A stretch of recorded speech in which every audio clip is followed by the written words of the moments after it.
এখন যদি চোখ আপনার বন্ধ হয়ে যায়, মাটির নিচে রাখার সঙ্গে সঙ্গে ফেরেশতারা যখন নেকির কথা জিজ্ঞাসা করবে ওই 3টা প্রশ্নের মাধ্যমে, তখন আপনি টের পাবেন যে নেকি কি জিনিস। কারণ চোখ বন্ধ হওয়ার পরে কোনো নেকির কাজ আর আঞ্জাম দেওয়া যাবে না, সব বন্ধ।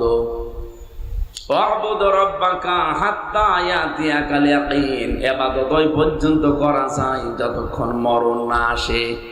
সুতরাং মরণের পরে যেহেতু সব বন্ধ, এর আগে যা করা লাগবে, আর সেই সময়টাই আমাদের এখন। ওই সময় নেকির মূল্যটা, মর্যাদাটা যেহেতু বোঝা যাবে, এক একটা মর্যাদা কত বেশি। নবীকে বলেন ময়দানে মাশারে এমন কঠিন অবস্থা তৈরি হবে, মানুষ মাত্র একটা সওয়াবের জন্য জাহান্নামী হয়ে যাচ্ছে। আল্লাহ তাকে সুযোগ দিয়ে বলবেন পৃথিবীর আপনজনদের কাছে যাও। লোকটা তখন হয়তো চিন্তা করবে যে আমার সবচাইতে আপন আমার মা, আমার বাবা, এদের কাছে একটু যাই। মায়ের কাছে যাবার সঙ্গে সঙ্গে মা 500 বছর পর্যন্ত দেখবে পড়ে আছে ওর পা ধরে, মায়ের পা ধরে 500 বছর পরে শেষ পর্যন্ত মা ওর মুখে লাথি দিয়ে বলবে দুনিয়ায় আমার বিয়ে হয়নি, ছেলে মেয়ে পাবো কোথায়? এটাকে আমি ইয়ার্কি মারছি বলেন, এটা বাস্তব। এটা যে হবে আল্লাহ 1500 বছর আগে কোরআনে জানিয়ে দিয়েছেন। ইয়াউমা ইয়াফিরুল মারউ মিন আখিহি ওয়া উম্মিহি ওয়া আবিহি ওয়া সাহিবাতিহি ওয়া বানিহি ইলা আখিরি আয়াত। আল্লাহ বলেন প্রথমে মানুষ থেকে পালাবে তার ভাই, তার মা, তার বাবা। এখানে 7 প্রকার মানুষের নাম পেয়েছি আমি। প্রথমে ভাই। আমি চিন্তা করলাম আয়াতটা নিয়ে, আল্লাহ দুনিয়ায় আপনজন তো মানুষের কাছে সবচাইতে বেশি ভাই না, আপনজনকে মা। বলেন বলেন। তাহলে কোরআনে আল্লাহ প্রথমে মায়ের নাম না দিয়ে ভাইয়ের নাম দিল কেন? এই আয়াতটা ভুল। এই না মানে আমরা চর্ম চোখে দেখতে পাই পৃথিবীতে সবচাইতে বেশি আপন আমাদের জন্য ভাই না মা। তাহলে আল্লাহর কথা ভুল হয়ে যাচ্ছে না? আল্লাহ প্রথমে মায়ের নাম না দিয়ে ভাইয়ের নাম দিলেন কেন? ইয়াউমা ইয়াফিরুল মারউ মিন আখিহি, তোমার ভাই আগে পালাবে। এর দ্বিতীয় নম্বরে আল্লাহ দিয়েছেন তোমাদের মা পালাবে, বাবা পালাবে। তারপরে স্ত্রীর নাম আছে, সন্তানের নাম আছে, বন্ধুর নাম আছে। এরপরে পৃথিবীর আস্তে আস্তে দূরের লোক। আমি তাফসিরে 7 প্রকার মানুষের নাম এখানে পেয়েছি। ও ঝিনাইদহবাসী, একটু খেয়াল করে শোনেন। ভাইয়ের নাম প্রথমে দেওয়ার পেছনে কারণ হচ্ছে আমরা দেখি দুনিয়াতে আমরা যদি কোনো গন্ডগোল, মারামারি, ফ্যাসাদ করি, দোষ আমার নিজের। এই যে পেছনে প্রশাসন বসে আছে, ওনাদের কাছে আমরা বিচার দিলাম, মামলা দিলাম, দোষ আমার নিজের। মারামারি করেছি আমি নিজে ইচ্ছা করে, মাথা ফাটিয়ে দিয়েছি একজনের। বাড়িতে যাবার পরে মা বাবা শুনলে আমাকে মারতে যাবে, রাগ করবে। আর এমন এমন গোয়ার ভাই আছে, ভাই বলবে কি হয়েছে চল আমি দেখছি, অথচ কিন্তু জানি যে দোষ আমার। আমার দোষ জানার পর আমার পক্ষ নিয়ে বিপরীতে যারা আছে তাদেরকে মারার জন্য, তাদের ক্ষতি করার জন্য সে উদ্যত হবে। আল্লাহ জানে প্রথমে ভাইয়ের নামটা দিয়েছেন এই কারণে। মনে মনে করতো যে দুনিয়ায় আমি অন্যায় করলো, ভাই আমার সাপোর্টে থাকতো, আমার পেছনে থাকতো, আমার সাথে থাকতো, আজকেও মনে হয় আমার সাথে থাকবে। এই জন্য আল্লাহ প্রথমে ভাইয়ের নাম দিয়ে জানাতে চেয়েছেন বান্দা এই ভাই কিন্তু আগে পালাবে। কি করে পালাবে আল্লাহ ধরনও দিয়েছেন। আল্লাহ বলেন এফিরো। এফিরো মানে এই যে সাপে তাড়া দিলে মানুষ যেভাবে দৌড়ায়, বাংলায় আমরা অনেকে কুষ্টিয়া, ঝিনাইদহ, মেহেরপুরে সমস্ত জেলায় বাংলায় কি বলি? খেচ্ছে দৌড়েছি। যদিও শব্দটা একটু ঝামেলা। কি বলে বলেন তো? বলে খেচ্ছে দৌড় দিয়েছি। আরবি শব্দের অর্থটা বাংলায় এইটাই দাঁড়ায়। ফেররো মানে এরকম মাজা তুলে দৌড় দেওয়া। যেমন বাঘে তাড়া দিলে মানুষ দৌড়ায়, সাপে তাড়া দিলে দৌড়ায়, এমনকি পুলিশে তাড়া দিলেও দৌড়ায়, দৌড়ায় না? পুলিশের তাড়াও ধরতে পারেন, এর নাম আরবিতে ইয়াফিরু হবে। এত জোরে দৌড়াবে, ওর পিছ পাওয়া যাবে না। এরপরে মা, বাবা, স্ত্রী, সন্তান, বন্ধু, দুনিয়ার নেতা খেতা যারা আছে তাদের।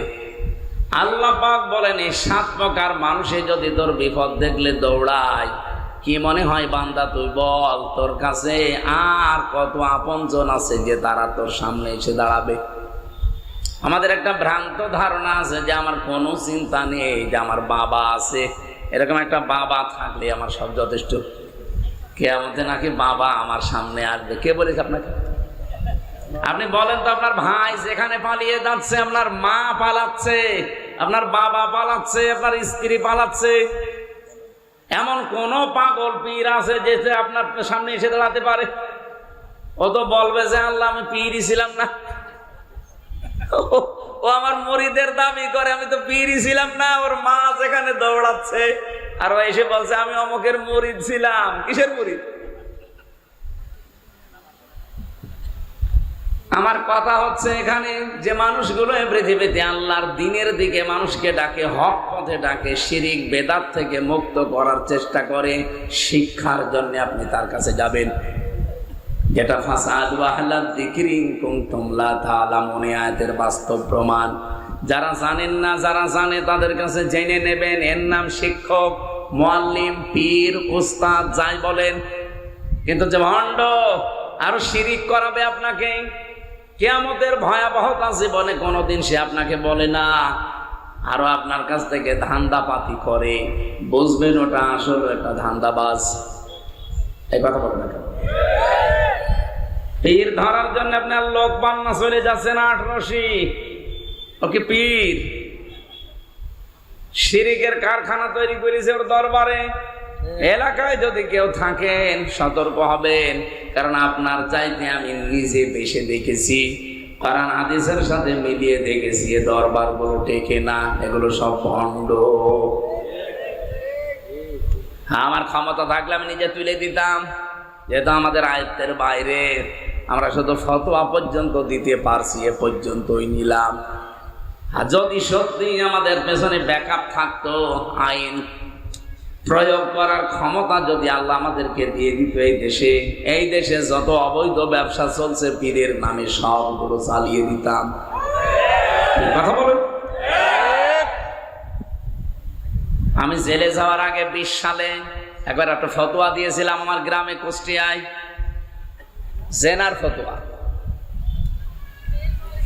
একজনের স্বামী আছে বিদেশে, আর মহিলা এদিকে একজনের সাথে লাইন করে পেটে সন্তান নিয়ে এসে বলছে এই ছেলের বাপ এই না, মানে এরকম একজন।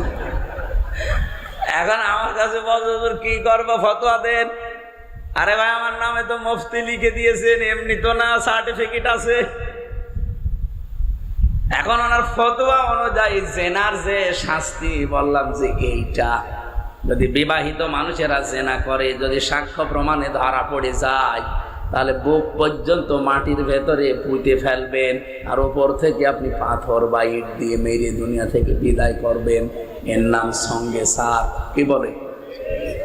এখন ফতোয়া পর্যন্ত শেষ। বলেন তো, আমি যদি এখন এটা বলার পরে গ্রামবাসী সবাই মিলে বলতো ধর এই 2 জনকে, যদি মাটির ভেতরে এ পর্যন্ত গেড়ে দিয়ে ইট পাথর দিয়ে দুনিয়া থেকে সঙ্গে সার করতো, আমি বাঁচতাম? দেখা যাচ্ছে মহিলা সঙ্গে সার হওয়ার আগে আমি শেষ, আমার সঙ্গে সার আগে করতো। এই যে পুলিশ এই সেই ধরে নিয়ে যেত, যে বলতো দেশে কি কোরআনের আইন আছে, আপনি কার্যকর করতে গেলেন কোন কারণে? সঙ্গে স্যার আপনাকে করা হবে এবার, যেহেতু দেশে আসলে তো কোরআনের আইন বাস্তবে কায়েম নেই। হ্যাঁ, আপনি ফতোয়া দিতে পারেন, এই যে আমি এখন ফতোয়া দিলাম, ওই পীরের যে আস্তানা ওইটাও কিন্তু এরকম একটা জেনার মতোই গোনা চলছে, কারণ জেনার চাইতেও মারাত্মক গোনা শিরিক। কথা বলেন। 48,000-এর উপরে দরবার আছে এই দেশে। আপনি মেলান অধিকাংশ জায়গায় খালি শিরিক হয় আর বেদাত হয়, এর চাইতেও খারাপ কাজ হয় আমার লালনের মাজার। ওখানে তো বাংলাদেশের একটাই মাত্র জায়গা যেখানে পুলিশ পাহারা দিয়ে গাঁজা খাওয়ায়। এই যে পেছনে পুলিশ আছে না, এরা আর পাহারা দেয়, খান আমরা আছি। আমার মনে হয় পৃথিবীর যত জায়গায় আমি গেলাম, বাংলাদেশ সহ বিশ্বের বহু দেশে আমি এই ছোট বয়সে গিয়েছি, তাহলে একটাই জায়গা পৃথিবীতে পেলাম যেখানে একেবারে নিশ্চিন্তায় গাঁজা খাওয়া যায়, এমনকি জেলের ভেতরেও খাওয়া যায় না। আমি জেলে থাকাকালীন দেখেছিলাম এক লোক গাঁজার গাছ লাগিয়েছে ভেতরে। ওখানে যিনি আছে দেবদুলাল জেলা, উনি এসে ওই লোকটারে বলছে, আরে বেটা তুই ভেতরে গাঁজার গাছ লাগালি, গাছ পেলি কোথায়? বলছে, স্যার আমি ওই যে মামলার হাজিরা দিতে গিয়েছিলাম, আসার সময় আমার তো বিভিন্ন হিতাকাঙ্ক্ষী আছে, তারা আমার ওই গাঁজার টোপলা দিয়েছিল, আমি তো সবগুলো ধরতে পারিনি, একটা ওই বীজ একটা ধরে ফেলেছি, ধরে মুখের ভেতরে নিয়েছিলাম, কারণ জেলে ঢোকানোর সময় তোমার মেশিনে তোলে, ধরা পড়ে যাব, কোনো জায়গায় নিলে ধরা পড়ে যাবো, এই জন্য মুখের ভেতরে নিয়ে দাঁতের নিচে এমন ভাবে রেখেছি যে মেশিনে ধরা পড়ি। এই ভেতরে নিয়ে এসে ওই যে বোতলের মুখ কেটে ফেলে ওর ভেতরে মাটি দিয়ে আজ 2 মাস আগে এই বীজগুলো লাগিয়েছি, স্যার দেখেন কত বড় হয়েছে। জেলার হিন্দু মানুষ বলছে, বেটা তোরে তোর স্বর্গে দেওয়া লাগবে, গাঁজা খাস এই জন্য পুলিশ ধরে ধরে দিয়ে গেল এখানে, আর তুই এই ভেতরে এসে গাঁজার গাছ লাগিয়েছিস, তোরে এই দুনিয়ায় আর কোনো জায়গায় রাখলে হবে না, তো যেখানেই রাখবো সেখানে তুই গাঁজা খাবি, তোরে স্বর্গে দেওয়া লাগবে। তো হিন্দু মানুষ তো আর বেহেশতে বিশ্বাস করে না, স্বর্গ। এই একটাই মাত্র জায়গা পেলাম পৃথিবীতে। আমি অমুসলিম দেশেও গেছি, সিঙ্গাপুর, ওখানে 100 ভাগের 95 জন অমুসলিম বাস করে। থাইল্যান্ডে 97 ভাগ অমুসলিম বাস করে। মুসলিম দেশ অমুসলিম দেশ মিলে যতগুলো জায়গা ঘুরছি, আর বাংলাদেশে তো আমার মনে হয় কোনো থানা আর বাকি নেই, 630টা থানায় আমি কম বেশি গেছি। এই একটাই মাত্র জায়গা কুষ্টিয়ার কুমারখালীর শেওড়িয়া লালনের মাজার, যেখানে নিশ্চিন্তায় আল্লাহর নামে ওরা গাঁজা খাচ্ছে। আবার পুলিশে পাহারা দেয় ধরে ধরে যে কেউ কিছু বলবে না, খান, অন্তত 3 দিন তো ফিরি। আমার তো মনে হয় সারা দেশ আপনি কুড়িয়ে যে কয় মন গাঁজা না পাবেন, লালনের মাজারে তার চাইতে বেশি গাঁজা পাওয়া যায়। অথচ মানুষ কিন্তু ওখানে যারা বিভিন্ন ডিস্ট্রিক্ট থেকে আসে, একটারও খারাপ নিয়ত নেই, সবার নিয়ত যে আমি আল্লাহর ওলির দরবারে যাচ্ছি, লালন সাইজির মাজারে যাচ্ছি, আমি ভালো হওয়ার নিয়তে যাচ্ছি। এসে কি ভালো হয় না খারাপ হয়? আগে হয়তো বিড়ি মিড়ি খেত না, এখন বিড়ি খায়। আগে গাঁজা কি বুঝতো না, এখন গাঁজা নিজে খায়। ও কি ভালো হয়েছে না খারাপ হয়েছে? আর বাকি যে জিনিসের নাম তো বলা গেল না।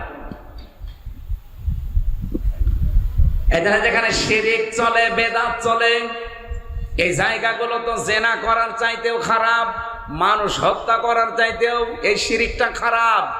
কারণ মানুষ হত্যা করে যদি আপনি কিছু তাকে দিয়ে দেন, ওই যে যাকে হত্যা করেছেন তার বাবা মা, তার স্ত্রী, সন্তান, তাদেরকে যদি আপনি জরিমানা দিয়ে দেন, দিয়ত দিয়ে দেন, যদি বলেন যে আমি মেরে ফেলেছি এখন করব কি, আপনি এই বাবার জন্য এই 5 লাখ টাকা আপনাকে দিলাম, উনি যদি বলে না 10 লাখ টাকা দেন আপনাকে মাফ করে দেব, যাকে মেরে ফেলেছেন তার ছেলে মেয়ে, তার বাবা মা যদি এই টাকাটা নিয়ে আপনারে মাফ করে দেয়, আপনি মাফ পেয়ে গেলেন। কথা বুঝতেছেন?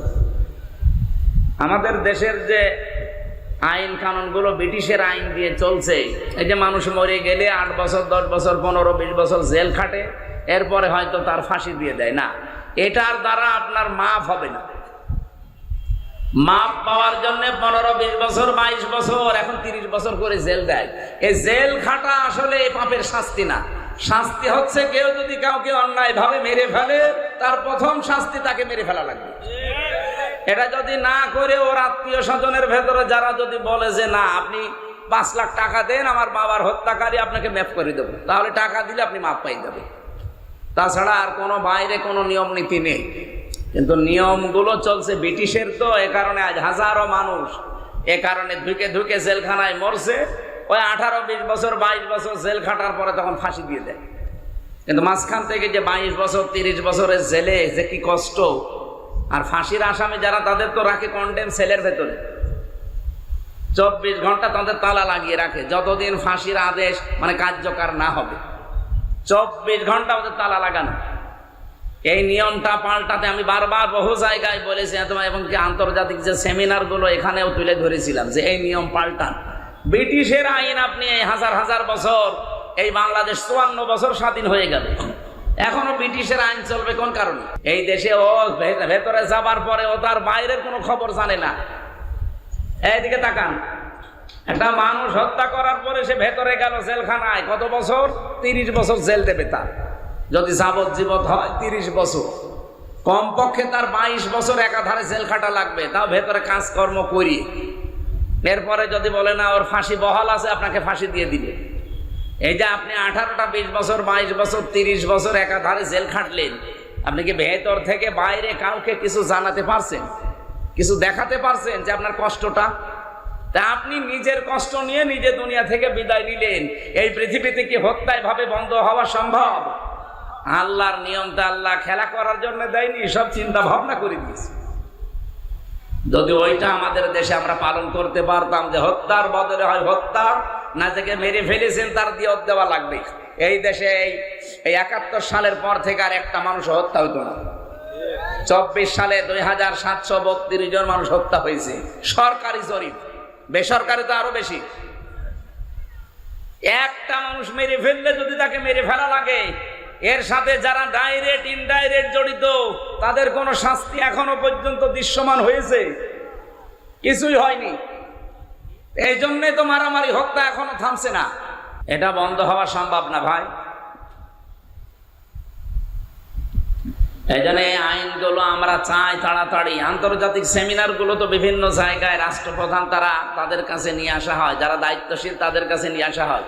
মালয়েশিয়া সেদিন ইন্টারন্যাশনাল ইসলামিক ইউনিভার্সিটির একটা সেমিনার ছিল, আমি 6টা পয়েন্টের উপরে কথা বলতে গিয়ে এটা তুলে ধরেছিলাম। তখন যেহেতু রমজান মাস ছিল, রমজানের তাকওয়ার স্তরগুলো বলছিলাম 6টা, তার ভেতরে এটা একটা ছিল যে আমাদের মুসলিম বিশ্বের বিভিন্ন দেশে, প্রায় 57টা দেশ আমরা মুসলিম দেশ, এখানে এখনো পর্যন্ত ব্রিটিশ আইন, মানুষের তৈরি করা আইন চলে। এই আইন দিয়ে পৃথিবী পাল্টানো সম্ভব না। আর সাময়িক হয়তো শান্তি আসতে পারে, কিন্তু চর্মচোখে দেখে ওর উপরে মানবতার জন্য আরো অশান্তি নেমে আসে। এই জন্য এগুলো সব আস্তে আস্তে পাল্টান। মালয়েশিয়াতে অলরেডি 2004 সাল থেকে পাল্টানো আরম্ভ হয়েছে। আমি বাহরাইনে ছিলাম, ওখানেও বহু জায়গাতে ওরা পাল্টানো আরম্ভ করেছে। আমরা চাই আমাদের দেশে 92% আমরা মুসলমান, এই দেশ থেকেও আস্তে আস্তে ব্রিটিশের তৈরি করা যত আইন আছে, জেলখানা এখনো পর্যন্ত যত আইন সব ব্রিটিশের আইনে চলে। ওর ভেতরে যত নিয়ম নীতি সব ব্রিটিশদের নিয়ম নীতি। কেন? কোরআনে আল্লাহ জেলখানা কি করে চালানো লাগবে সেই নিয়ম দেয়নি? হযরত ইউসুফ নবীও জেলে ছিলেন, কি কথা বলেন না কেন? জেলখানায় উপরে লেখা আছে গেটে, যেটা শুধু জেল নয়, এটা হচ্ছে সংশোধনাগার। কই সংশোধন হয় কই মানুষ? ভেতরে যেহেতু আরো খারাপ হয়, কারণ ভালো হওয়ার জন্য যে প্রসেসগুলো করা দরকার ওগুলো ওখানে করার কোনো লাইন নেই, খারাপ হওয়ার লাইন আছে। আমি জেলে মনে করেন মার্ডার করে আসি, আমি একজন ডাকাত, এখন ইনি একজন ভালো মানুষ একটা মুরগি চুরি করতে গিয়ে ধরা পড়ে গেছে, উনি ভেতরে গেল, যাওয়ার পরে তো ওনার থাকতে দেবে রাতের বেলা আমার কাছে, হয় ওয়ার্ডে দিলে এরকম 40-50 জন 60 জন এক জায়গায়, আর যদি সেলের ভেতরে দেয় তাহলে 2 জন 3 জন এক জায়গায়। আমি প্রথমে যেই পড়েছিলাম সেলে, আমার সাথে যে 3 জন ছিল, ওই রাতের বেলা রাত 11টায় গেলাম, এই যে সারা রাত, তারপরে সকাল বেলা এই 10টার সময় ওনারা গণনা করবে। এই পর্যন্ত তো তার সাথে এক ঘরেই 4 জন। একজন শুনলাম বাবা খায়, এই জন্য ধরে নিয়ে এসেছে। বাবা মানে বোঝেন? রাতের বেলা দেখি এরকম ছটফট করছে যে আমি খাবো খাবো। কি খাবেন? বাবা খাবো। আরে শয়তান, এর ভেতরে নিয়ে এসে ধরে দিয়েছে, এর ভেতরে বাবা পাবে কোথায়? আর একজনকে দিয়েছে সে মার্ডার মামলার আসামি, আর একজনকে দিয়েছে সে ওই কক্সবাজার থেকে ইয়াবার ব্যবসা করে ধরা পড়ে গেছে, তারে দিয়েছে। আমার কপালটাও খারাপ, এই 4 জন পড়েছে আমার সাথে। এখন সারা রাত তাদের সাথে কি কোরআন হাদিসের গল্প করলে ওরা শুনবে?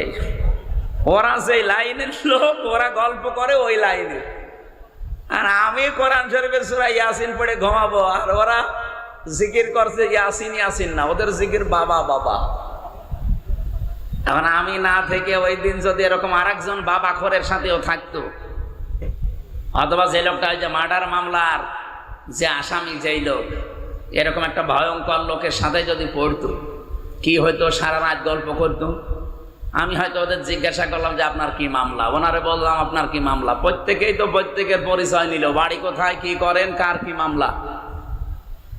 বলেন তো, আমি যা মার্ডার মামলা করে ওখানে বসে আছি, এরকম একজন ভালো মানুষ গেলে যদি জিজ্ঞাসা করতাম যে কি মামলা, যদি বলো মুরগি চুরি করতে গিয়েছিলাম ধরা পড়ে গেছি, কি বলতাম? পাগল আপনি, মুরগি চুরি করে মানুষ ধরা পড়ে, আমার সাথে থাকেন, ডাকাতি কি করে করা লাগে আপনাকে শিখাবো। যেহেতু ওনার সাথে কমপক্ষে চুরি করে ধরা পড়লে সাক্ষ্য প্রমাণে বাংলাদেশের সংবিধানের 371 নম্বর ধারা, এই ধারা অনুযায়ী যদি সাক্ষ্য প্রমাণে ধরা পড়ে একজন চোর, তার সর্বোচ্চ শাস্তি হবে 3 মাস থেকে 3 বছর জেল। কত?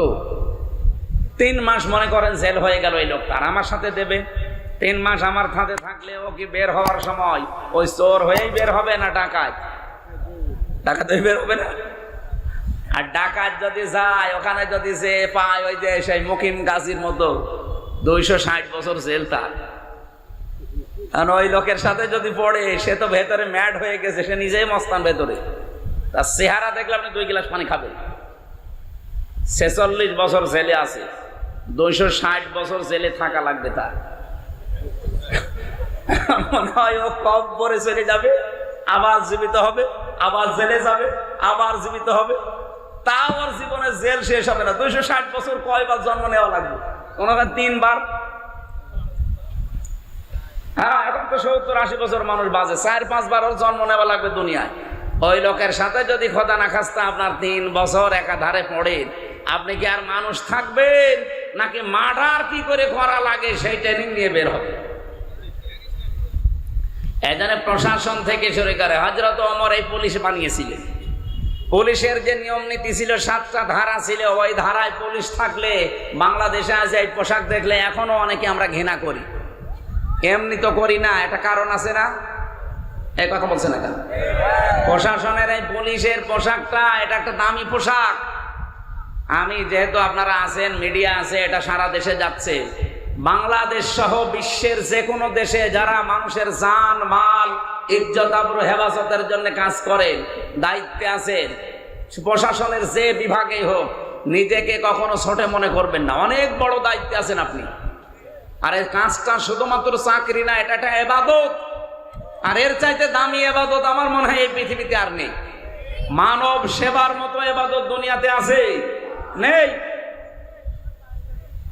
বিশ্বনবী জানিয়েছেন 2টা চোখ কিয়ামতের দিন আল্লাহ যদি জাহান্নামে ওদেরকে দেওয়ার সিদ্ধান্ত নেয়, তাও এই 2 চোখ আল্লাহ জাহান্নামে দেবে না। 1 নম্বরে যারা রাতের বেলা নিজের গোনার কথা মনে করে কান্নাকাটি করে, 2 নম্বরে এই যে পুলিশ, যারা রাতের বেলা মানুষের জানমাল ইজ্জত আবরু পাহারা দেওয়ার জন্য রাত জেগে পাহারা দেয়। এরা দেয় না? কথা বলছে না কেন? এখান থেকে রাতের বেলা কুষ্টিয়া পর্যন্ত গেতে 2-3 জায়গায় পাহারা পাবো আমি। এই ভার্সিটির সামনে শেখপাড়া, কি শেখপাড়া বাজারে আছে, এরপরে ওদিকে বৃত্তিপাড়া আছে, এরপর মৌসমপুর গেটে আছে। 2-3 জায়গায় পাহারা দিচ্ছে সারা রাত জেগে জেগে। এই জন্য নবীজি আন্দাজে তো বলেন না, বলেছে এই চোখ আল্লাহ জাহান্নামে দেবে না, আগুনের সাথে পোড়াবে না, কারণ এরা রাত জেগে মানুষের ইজ্জত আবরু জান মাল হেফাজতের জন্য রাত জেগে থাকে।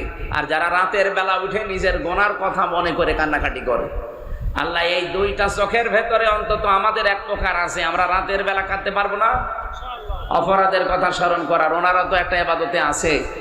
আল্লাহ আমাদের এই ইবাদতটা কবুল করুন। পোশাকটা আজকে কালার হয়ে গেছে জনগণের সামনে কিছু কোলাঙ্গার অফিসারের কারণে। এই তাদের নির্দেশ। আর এই যে একটা অবৈধ স্বরাষ্ট্রমন্ত্রী ছিল এই বাংলাদেশে, এটা আসলেও একটা অবৈধ। এই লোকটার কথা মানতে গিয়ে শেষ পর্যন্ত প্রশাসন পুরাটা কালার বানিয়ে ফেলেছে। আবার আস্তে আস্তে এখন ফিরে আসতেছে। আল্লাহ যেন ওই আগে যে অবস্থা ছিল, ওদের পোশাক দেখলেই মানুষ সম্মান দিত, সেই অবস্থায় আবার যেন ফিরিয়ে দেয়। হযরত ওমর যেহেতু তাদের এটা বানিয়েছিলেন, এই বিভাগটা প্রশাসনের পুলিশ বিভাগ, এটা হযরত ওমরের বানানো। উনি 7টা দফা দিয়ে বানিয়েছিলেন, 7টা কর্মসূচি সামনে নিয়ে। বাংলাদেশ সহ বিশ্বের মুসলমান যারা আছে, এই রাষ্ট্রপ্রধানগুলো যদি তাদের সামনের এই কাজ কারবার এগুলোর সাথে জড়িয়ে দিতে পারে না, পুলিশ প্রশাসন পুরাটা যখন দায়িত্বে থাকবে, দেশটা ঠান্ডা হয়ে যাবে। আমরা আবার আহ্বান জানাচ্ছি, শুধু আমার সামনে 5,000 মানুষ বসে আছে না, আমার সামনে এখন 18 কোটি মানুষ বসে আছে। এই যে এগুলোর দ্বারা যারা উপরে আছেন সবাইকে কালকে সচিব কল দিয়েছিল, শিক্ষা সচিব, উনি একটা মাহফিল নেবে। ওনারে এরকম মানুষগুলোকে যদি বলা যায় তাহলে পরিবর্তন সামনে আসবে। আমরা আহ্বান জানাবো সামনে যারা আসবেন। আমি বারবার এই কথা বলেছি যে ভাই, বাংলাদেশের প্রশাসনটা আপনারা আলাদা করে দিবেন। এই দেশকে যদি শান্তি, স্বস্তি, নিরাপত্তা 100 ভাগ দিতে হয়, প্রশাসনের যারা দায়িত্বে আছে ওদের আলাদা করে দিন। ওরা ওদের আইজির কথা মতো চলবে দেশে। ওরা আওয়ামী লীগের, বিএনপির, জামাতের, জাতীয় পার্টির, চরমনার এমক নেতার কথা, অমক এমপির কথা, মন্ত্রীর কথা শুনবে মানে?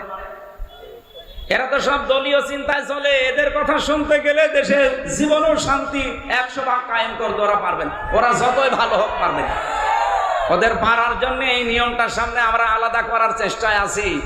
আমরা যদি সবাই মিলে আওয়াজ তুলি না, একদিন ঠিক এদেশে কায়েম হয়ে যাবে ইনশাআল্লাহ। সম্মানিত ভাইরা, আমি যে কথা বলতে চাচ্ছিলাম যে শিরিক, এটা আল্লাহর সাথে শিরিক করা জেনা করার চাইতেও খারাপ কাজ। বলেন বলেন, আল্লাহর সাথে শিরিক করা মানুষ হত্যা করার চাইতেও খারাপ কাজ। অথচ বাংলাদেশে বহু দরবারে এই শিরিক চলছে না চলছে না? আমি নাম ধরে ধরে কয়েকটার বললাম, আপনি খোঁজ নিয়ে দেখেন। আমি নিজে যে এইভাবে যাওয়া লেগেছে। 8 রশিতে গিয়েছিলাম দেখার জন্যে। আমি জুতা নিয়ে যেতে চাই, আমারে বলে না, জুতা নিয়ে যাওয়া যাবে না। ঠিক আছে, আমি গেল গেটের উঠান। দরবারে যাবার সময় যে কবরে যাব, তখন বলছে এইভাবে যান। কেন? আল্লাহর ওলির দরবার সম্মান দেওয়া লাগবে। ঠিক আছে, গেলাম। আসার সময় আমি এমনি চলে আসতে চাই, আমারে বলে না, এভাবে যাওয়া যাবে না, একেবারে এইভাবেই পিছিয়ে যাওয়া লাগবে। আমি ওনারে বললাম, ভাই, আমি কয়দিন আগে রসুলের রওজায় গিয়েছিলাম মদিনায়, তো কই বিশ্ব নবীর কবরে তো এভাবে যাওয়া লাগে না, এভাবে আসা লাগে না। আমার ওই লোকটা খাদে, বড় বড় বাবড়ি রেখেছে, চুল, লাল পাগড়ি মাথায় দেওয়া। আমারে বলছে, দেখেন, ওইটা আপনাদের নবী আর এটা আমাদের নবী। বলেন বলেন,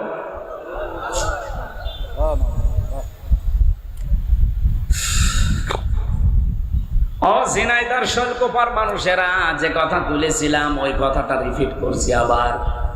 এই পৃথিবীতে মা, বাবা, নিজের আপন ভাই যদি দৌড় দেয়, আপনি আজ যাদের উপরে ভরসা করে আছেন যে আমি বাবার দরবারে যাই, বাবার মুরিদ, উনি বাঁচাবে, কসম আল্লাহর, কোরআন আমি সামনে নিয়ে বলতে পারি, ও কিয়ামতে অস্বীকার করে বলবে, আল্লাহ, আমি পীরই ছিলাম না, মুরিদ পাবো কোথায়?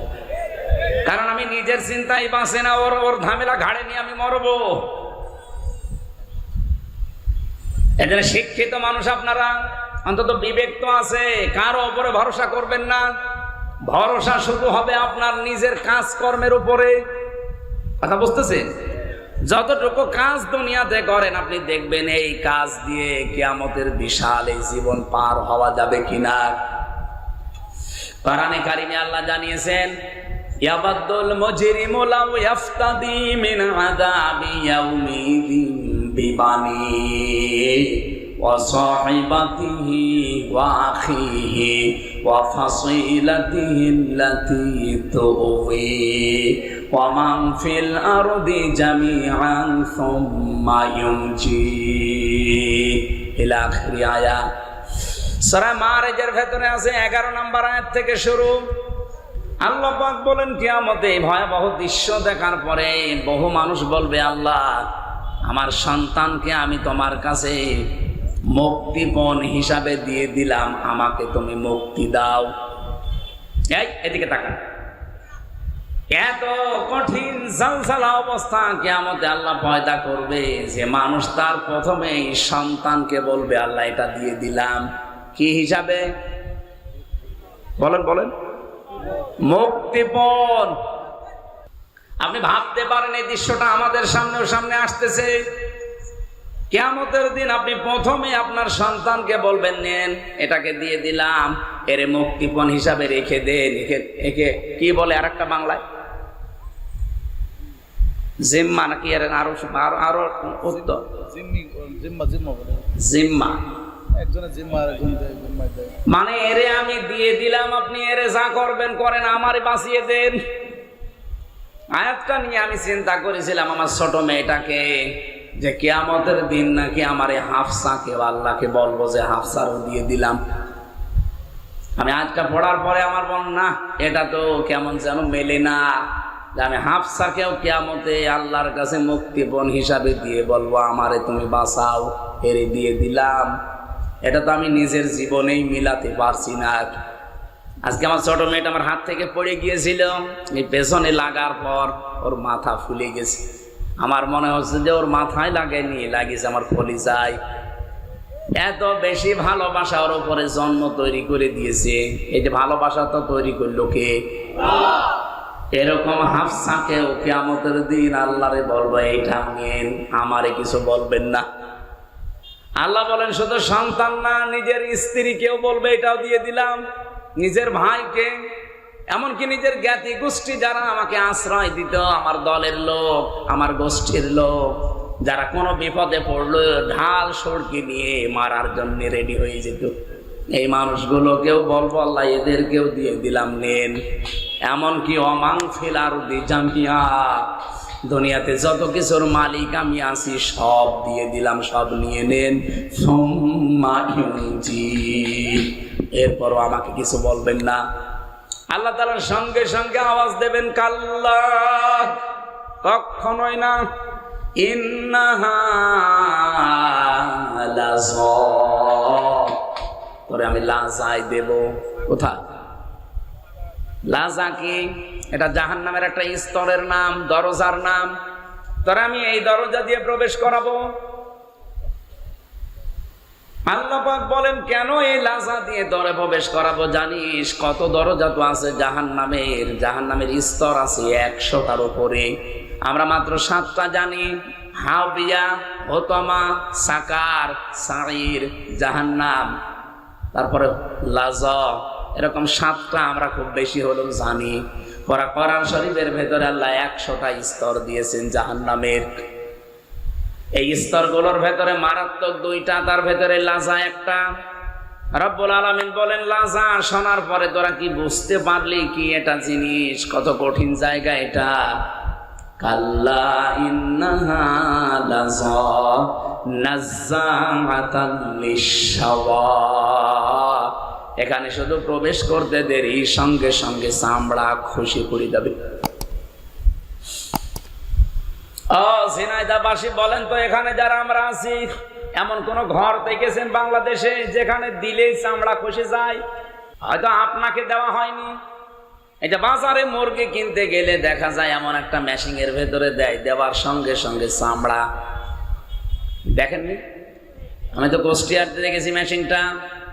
যদি বলা হয় চামড়া আমি নেব না, জবাই করার পরে পেট চিরে নাড়ি ভড়ি ফেল দিয়ে এরপরে মেশিন এর ভেতরে ধরবে, ও পশম যা আছে, ও পাকনা মাকনা যা আছে, ওর ভেতরে যে চামড়া একবারে খসে চলে যাবে, তাও মেশিন এর টিপ দিয়ে ধরে রাখা লাগে। আমি এখান থেকে আয়াতটা মিলিয়েছি। আল্লাহ বলেন নাযাআতান লিশ-শাওয়া, এমন একটা লাজা ঘরে প্রবেশ করাবো, মেশিন ঠিক দেওয়া লাগবে না, শুধু দরজা দিয়ে প্রবেশ করালে আগে চামড়া খসে পড়ে যাবে। রিমান্ডের আমি কয়েকটা বর্ণনা দিচ্ছি শিক্ষার জন্য এই আয়াত থেকে। আমার আগে একজনকে ছাত্র দলের এক ভাইকে নিয়ে গেলে চট্টগ্রামে বাড়ি ওনার। এই যে পুলিশ বসে আছে, যদি রিমান্ডের দায়িত্বে থাকে ওনারাও জানবে। একটু পরেই দেখি আওয়াজ আসতেছে, গোমড়াচ্ছে কান্নার। কিছুক্ষণ পরে ওরে দিয়ে গেল, জিজ্ঞাসা করলাম কি হয়েছে, এই আঙ্গুলগুলো দেখালো, যে এই আঙ্গুলগুলো ওরা সব তুলে নিয়েছে, এই নখ। ওনাদের কাছে এমন একটা মেশিন আছে, এই চেয়ারে বসাবে আপনারে, হাতের সাথে ক্লিপ লাগিয়ে দেয়, পায়ের সাথে ক্লিপ লাগিয়ে দেয়, মাথায় এই জায়গায় একটা ফিতা বেঁধে দেয় দড়ির সাথে। একটা মেশিন নিয়ে এসে হাতের সাথে এভাবে ধরবে, পায়ের সাথে এভাবে ধরবে, শুধু একটা টিপ দেওয়ার পরে আস্তে করে এই নখগুলো খুলে চলে আসবে।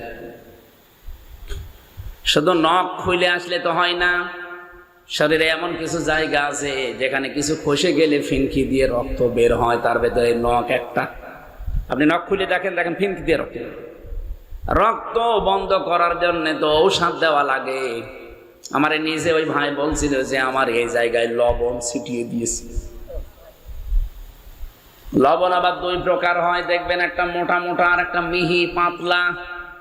ওই মোটাটা দিলে অত জ্বলে না, কিন্তু পাতলা যেটা ওই যে মোল্লা সল্ট, দেখেছেন মোল্লা সল্ট, ওটা আপনি দিয়ে দেখেন কোনো কাঁটা জায়গায়, আর যদি রক্ত প্রবাহিত হতে থাকে কি জ্বলা যন্ত্রণা যার হয় সে ছাড়া এটা বোঝানো যাবে না। ওয়াজ করে লোকটার চিৎকার শুনে ওই দিন দেখেছিলাম যে আল্লাহ করে কি। আমার এখানে একটা চাপ দিয়েছিল সেই 21 সালের প্রথম দিকে, রিমান্ড আমার যখন টাঙিয়েছিল উপরে, খালি একটা চাপ দিয়েছিল ফ্লাশ দিয়ে, আমার তাও নখ তোলেনি, খালি এই চাপের কারণে এই যা 4.5 বছর চলছে, এখনো পর্যন্ত দাগ হয়ে আছে, এখনো মেলে নাই, খালি তবে একটা আঙ্গুল। আর নাজ্জাত আল-শাওয়ার বর্ণনা ফি জিলালিল কোরআন লিখেছে, আমার মনে হচ্ছে এটার সাথে আমি মিলিয়ে আমার নিজের জীবনে একটু ঘটেছে। আল্লাহ বলেন একটা ঘরে শুধু প্রবেশ করাবো, সঙ্গে সঙ্গে চামড়ার এই নখ সব খসে পড়ে যাবে 1 সেকেন্ডে। ওই লোকটাকে নিয়ে মেশিনে বসিয়ে ওনার শুধু নখ তুলেছে, তাও কত সময় লেগেছে, কষ্ট পেয়েছে। আর আপনারা শুধু ঘরে ঢোকাতে দেরি, সব খুলে চলে যাবে সঙ্গে সঙ্গে। আল্লাহ বলেন এই কঠিন অবস্থা কাদের জন্য জানো? তাদউ মান আদবারা ওয়া তাওয়াল্লা ওয়া জামা ফাআওয়া। এখানে দুইটা বিষয় আছে দুনিয়াতে, যারা এগুলো করবে তাদের এই ঘরে আল্লাহ প্রবেশ করাবে। 1 নম্বরে যাদেরকে সত্যের দিকে ডাকা হয়, আল্লাহর বিধানের দিকে, সত্যের দিকে ডাকার পরে দুনিয়ার কোন স্বার্থের দিকে তাকিয়ে সে আল্লাহর বিধান ওভারটেক করে চলে যায়। আর এই শ্রেণীর মানুষ বাংলাদেশে বেশি। এক কথা বলছেন, তাদেরকে ডাকবে মান আদবারা ওয়া তাওয়াল্লা, যে ব্যক্তি মুখ ফিরিয়ে নেয়, অ্যাবাউট টার্ন করে চলে যায়। বাংলাদেশের মতো এত তাফসীর, এত ওয়াজ, এত নসিহত পৃথিবীর কোন দেশে আমি পাইনি। আমি মালয়েশিয়া যে 9 দিন ছিলাম, মাত্র 4টা মাহফিল করেছি, তাও ময়দানে না, সব অডিটোরিয়ামে। তবে এত কথা বলা লাগে না, মাত্র 45 মিনিটের মধ্যে একটা ক্লাস করা হয় একটা আয়াতের উপরে। আর এই দেশে প্রতিদিন 2টা 3টা, আজকেও আমার 2টা, 1-1.5 ঘন্টা 2 ঘন্টা করে প্রতিদিন এত ডাকাডাকি। তো মানুষ যা ছিল তাই। এই যে সত্যের দিকে আহ্বান করার পরে আপনি কিন্তু নিজেও জানেন যে এটা সত্য পথ। এই সত্যের কথা জানার পরও যাবা এবার টান করে চলে যান। 2 নম্বরে ও জামা ফাআওয়া, এটা আরো কঠিন। যারা মাল সম্পদ জমা করে আর এটা সংরক্ষণ করা যায় কি করে, শুধু সেই ধান্দায় থাকে। এদেশে তো নেই। আমি একটা হাদিস পড়েছিলাম না, মনে আছে আপনাদের নাকি ঘুমিয়ে গেলেন? মুসলিম শরীফের হাদিস, আমি আলেমদেরকে বলছি খুব ভালো করে খেয়াল করেন। নবীজি হযরতে আবু যর থেকে বর্ণিত, তিনি বলেন আমি প্রায় 83-84 কিলোমিটার দূর থেকে আসলাম নবীর কাছে। ডাক দিয়ে বললাম, হে রাসূল, বারবার তো আসতে পারি না আপনার কাছে, এমন কিছু কথা আপনি আমারে বলেন আমি যেন মেনে চলতে পারলে জান্নাতি হয়ে যেতে পারি। বিশ্বনবী বললেন, একটা কথা মেনে চলবা। কয়টা? বলেন বলেন। নবীজিকে হযরতে আবু যরকে বলেছিলেন না আমরাও আছি, আমরা যদি থাকি নবীর আদেশের ভেতরে, দেখেন তো আপনি মানছেন কিনা। মানিদ্দা মা লাইসা লাহু ফালাইসা মিন্না ওয়ালিয়াতাবাওয়া মাকআদাহু মিনান নার। নবীজি বলেন, যে জিনিস তোমার না, ওইটা যদি তুমি জোর করে নিজের দখলে নিয়ে নাও। হ্যাঁ, আবার শোনেন, যে জিনিস আপনার না, ওইটা যদি আপনি জোর করে, জবরদস্তি করে, যে কোনো কায়দায় নিজের দখলে নিয়ে নেন, নিজে ভোগ করেন, যতদিন ওইটা আপনার আন্ডারে থাকবে আপনি ভোগ করবেন, ওই সময় থেকে আপনি 1 নাম্বার শাস্তি পাবেন, ফালাইসা মিন্না। ওখান থেকে আপনি নবীর উম্মত আর নেই, আপনি অন্য কিছু হয়ে গেছেন। ফালাইসা মিন্না, সে আমার দলভুক্ত না, সে আমার উম্মত না। ওয়ালিয়াতাবাওয়া মাকআদাহু মিনান নার, 2 নম্বরে সে যেন জাহান্নামে নিজের একটা স্থান তৈরি করে নিল। এবার নিজের সাথে মিলান তো এই হাদিসটা, যে জিনিস আপনার না সেটা আপনি দখলে রেখেছেন কিনা। এই যে যারা পরকীয়া প্রেম করে, ওই বউ কি আপনার নিজের? অথচ আপনি নিজের বলে কাজ চালাচ্ছেন। কি কথা বলছেন নাকি এলাকায় সব চলে না? আছে যেই জিনিস আপনার দখলে থাকা বৈধ না, অন্যের বউ, অন্যের মেয়ে, অন্যের বেটার বউ আপনি নিজের দখলে নিয়ে বিভিন্ন কায়দায় আপনি কাজে লাগাচ্ছেন। আল্লাহর কসম আপনি ওই দিন থেকে নবীর উম্মত আর নেই। এমনকি আগস্টের 5 তারিখের পর থেকে বাংলাদেশে এই 9 মাসের ভেতরে বহু মানুষ যেটা যার না সেটা সে দখল করে নিজের আয়ত্তে নিয়ে নিয়েছে। এটা জোরে বলার দরকার, এটা দিনকাল এখন ভালো না, এত জোরে বললে হবে, পুলিশ আসে ধরে নিয়ে যাবে। যেই জিনিস যার না সে কিন্তু অলরেডি দখল করে নিয়েছে আগস্টের 5 তারিখের পরে অনেক কিছু। নাকি আমি বেশি বলে ফেললাম? কারা কারা এগুলো করেন হাত তুলে তো। এখানে এসব নেই, আর এগুলো যারা করে তারা এখানে আসে না। না, এরকম মানুষ যদি কেউ থাকে আর আপনি যদি তার সাপোর্টও করেন, তাকে ভালোবাসেন, সমর্থন জানান, আপনিও কিন্তু ওই অন্যায়কারীর পক্ষ নেওয়ার কারণে নবীর উম্মত আর নেই। কারণ যে লোকটা অন্যায় করে আর যে অন্যায়ের সাপোর্ট করে, দুইজনের সমান অপরাধী।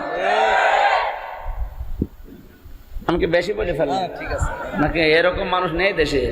তাই আগস্টের 5 তারিখের পর আমরা এসব দেখছি কেন? হ্যাঁ, এখানে হাদিসের টিকায়ের একটা কথা লেখা আছে, আমি এই আলেমদের জন্য বলছি। এদিকে তাকান। আপনি যদি আপনার কোনো জিনিস হারিয়ে ফেলেছেন বা দখলের বাইরে চলে গেছে, কেউ নিয়েছিল, ওইটা যদি এখন আপনি ওইটা ফেরত পান, নিয়ে নেন নিজের দখলে, তাহলে আপনি এই শাস্তির বাইরে থাকবেন। আমি কথা বোঝাতে পারিনি? না না, আপনি এখনো বোঝেন। যেটা আপনার ছিল অন্য কেউ নিয়েছিল যে বিভিন্ন কায়দায়, এখন আপনি ওইটা আবার ফেরত পেয়েছেন, তাহলে আপনি এই শাস্তির বাইরে। এই যে ইসলামী ব্যাংক, আমি নাম ধরে বলছি, যাদের ছিল তারা এখন ফেরত পেয়েছে। কি তারা কি জোর জবরদস্তি করে দখল করে নিয়েছে? তাদের জিনিস আপনি এতদিন ভোগ করছিলেন, কেড়ে নিয়েছিলেন, তারা এখন ফেরত পেয়েছে। অসুবিধা কি? হ্যাঁ, কারোর যদি বাজার দখল হয়, কারো দোকান দখল হয়, বাড়ি ঘর দখল হয়, জমি দখল করে নেয় কেউ, কারো কাছে টাকা কেউ মেরে খায়, সময় যদি পান ওইগুলো ফেরত নেন, আপনি এই শাস্তির আওতার বাইরে থাকবেন। যদি না বুঝে থাকেন, এদিকে আসেন, আসেন। এমন জোরে কানের নিচে দুটা দেবো না, সব বুঝে ফেলবো। এত বাংলায় বলার পরও বলে হুজুর আমি বুঝি না। বুঝি না মানে চাঁদাবাজি করার সময় বলছো, আরে বাংলা বসতো না। হাদিসের প্রথম অর্থ আমি দেখতে পাচ্ছি যে ফালাইসা মিন্না, সে আমার উম্মত না। বাংলাদেশে আজ বহু মানুষ নবীর উম্মত থেকে অলরেডি বের হয়ে গেছে। আর 2 নাম্বার কি? ওয়ালিয়াতাবাওয়া মাকআদাহু মিনান নার, সে যেন জাহান্নামে টিকিট কেটে একটা সিট বরাদ্দ করে নিবে। এদেশে এখন অনেকে নিয়েছে, এখন সামনেও অনেকে নেবে বলে আশায় আছে। কি কথা বলছেন না? এই যে জিনিস যার না, ওইটা যদি কেউ দখল করে নিজের আয়ত্তে নিয়ে নেয়, সে সঙ্গে সঙ্গে নবীর উম্মত আর নেই। 2 নম্বরে সে জাহান্নামে। ওরা তো এমনি জাহান্নামে যাবে, কিন্তু আমরা অনেকেই নবীর উম্মত থেকে যেন বের হয়ে না যায়। আল্লাহ আমাদের বাঁচিয়ে দেন, বলেন আমিন। এই জন্য যারা মাল সম্পদ আজ বৈধ অবৈধ ভাবে জমা করছেন শুধু, আর কি করে সংরক্ষণ করা যায়? হাজার হাজার বছর আগে মুসলমানেরা এই সম্পদগুলো অক্ষ করেছিল, আজ দখল করে নিজেরা আজ ভোগ করবে। আর এগুলো কি করে সংরক্ষণ করা যায়, বিভিন্ন আইন পাশ করছেন। আল্লাহর কসম, আপনারা তো জাহান্নামে যাবেনই। এই ওয়াজ আপনাদের জন্য না, মুসলমানের ভেতরে যদি কেউ এই চরিত্রের অধিকারী হয়, আল্লাহ তাদেরকে জন্য এই ওয়াজ করছি, তারা যেন বেঁচে থাকতে পারে, বলেন আমিন। এরপরে 3টা চরিত্রের কথা আছে। ইন্নাল ইনসানা খুলিকা হালুয়া ইদা মাসসাহুশ শাররু জাজুআ ওয়া ইদা মাসসাহুল খায়রু মানুয়া। আমরা তাফসিরে যাওয়ার মতো সময় পাচ্ছি না, কারণ এক একটা আয়াতে লক্ষ লক্ষ কথা আল্লাহ আমাদের জন্য দিয়েছিলেন। সূরা আলে ইমরানের যে 133 নম্বর আয়াতের আলোচনা ছিল, মাগফিরাত, ক্ষমা পাওয়ার জন্য আল্লাহর রহমতের দিকে দৌড়াও। ওয়াসারিউ ইলা মাগফিরাতিম মির রাব্বিকুম জান্নাতিন আরদুহাস সামাওয়াতু ওয়াল আরদ উইদ্দাত লিল মুত্তাকিন। তোমরা দৌড়াও ওই রবের ক্ষমা পাওয়ার দিকে এবং ওই জান্নাতের দিকে যার প্রশস্ততা আকাশ আর জমিনের চাইতেও বিস্তৃত, যেটা আল্লাহ মুত্তাকি বান্দাদের জন্য প্রস্তুত করে রাখছেন। আল্লাযীনা ইউনফিকুনা ফিস সাররাই ওয়াদ দাররা ওয়াল কাযিমিনাল গায়যা ওয়াল আফিনা আনিন নাস আল্লাহু ইউহিব্বুল মুহসিনিন। যারা সচ্ছল অসচ্ছল যে কোনো অবস্থায় থাক, যতটুকু পারে খরচ করে যায়, তার সম্পদ হোক, তার সম্মান হোক, তার প্রভাব প্রতিপত্তি হোক, তার ক্ষমতা হোক। প্রশাসনে যারা দায়িত্বে আছেন তারা ওই পোশাক পরে কিন্তু এমন এমন ভালো ভালো কাজের আঞ্জাম দিতে পারে যদি ইচ্ছা করে, যে কাজ আমি হামজা করতে পারবো না। পারবো? বলেন বলেন। এই জন্য যে যেখানে দায়িত্বে আছেন ওই দায়িত্বটা পালন করার ক্ষেত্রে আপনি মনে করবেন এটাও একটা খরচ। একটা ভালো মানুষকে ধরে নিয়ে যেয়ে থানার ভেতরে ধরে পিটাচ্ছে। এখন ওসি সাহেব যদি এই নিচের যে এসআই আছে তারে বলে, বেটাই কি করিস, ওনার চেহারা দেখে, ওনার চেয়ারের পাওয়ার দেখে কিন্তু লোকটাকে ছেড়ে দিতে বাধ্য হবে। এই জন্য এই জায়গায় ওনার এই সম্মান খরচ, এটাও কিন্তু খরচের ভেতরে। যে জায়গায় আছি আমরা, টাকা হোক, পয়সা হোক, ক্ষমতা হোক, প্রভাব প্রতিপত্তি হোক, আইন হোক, এটা খরচ করা। আল কাযিমিনাল গায়যা, রাগ হলে চেক দেওয়া। আজ বাংলাদেশে এই নিয়মটা না মানার কারণে হাজারো পরিবারে তালাক হয়ে যায়। রাগ হলে আগে তালাক দেয়, চেক দেওয়া যায় না। আপনি যখন রাগ হবে স্ত্রীর প্রতি বা স্ত্রী স্বামীর প্রতি, ডিভোর্স না দিয়ে, তালাক না দিয়ে, এই চিন্তা করবেন যে এই স্বামীর বা এই স্ত্রীর অনেক উপকার আমার জীবনে আছে। এ বহু জেনা থেকে আমার দুনিয়ায় বাঁচিয়ে দিয়েছে এই স্ত্রী, এই স্বামী। এই চিন্তা করে নবীজি বলেন, আজকের এই অপরাধটা মাফ করে দাও, আল্লাহর আরশ খুশি হয়ে যাবে। আফিনা আনিন নাস, সুযোগ পেলেই দুনিয়ায় মানুষকে মাফ করে দাও, মাফ করে দাও। তাহলে একটা যদি মাফ করে দেন, কিয়ামতের দিন আল্লাহ কমপক্ষে 70টা অপরাধ মাফ করে দেবেন। পারিবারিক জীবন থেকে সামাজিক আন্তর্জাতিক জীবন পর্যন্ত যে যেখানে যতটুকু আছি, আমাদের রাগ কন্ট্রোল করা, চেক দেওয়া এবং মানুষকে যদি সমর্থ থাকে, সুযোগ থাকে, মাফ করে দেওয়া।